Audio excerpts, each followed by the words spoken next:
مساء الخير. في قدر على النار بحط حليب وظرفين من بودرة الكراميل ونقلبهم مع بعض، وبس يبدأ يغلي نشيل عن النار. في الخلاط هنا بحط بسكوت شاهي، علبة قشطة، وبعدين بحط فوقهم خليط الكراميل والحليب، وبس كذا ونخلطهم مع بعض.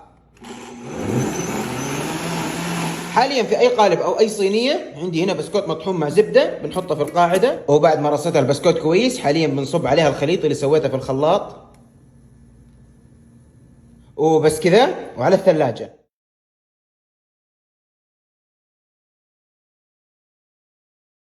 وبس كذا وبالعافيه. والطعم من جد جنان، وتذوب في الفم دايركت.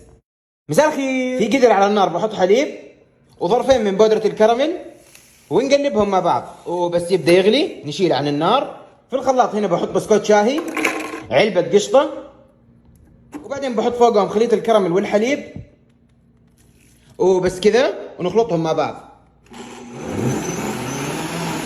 حاليا في اي قالب او اي صينيه عندي هنا بسكوت مطحون مع زبده بنحطه في القاعده، وبعد ما رصيتها البسكوت كويس حاليا بنصب عليها الخليط اللي سويته في الخلاط، وبس كذا وعلى الثلاجه.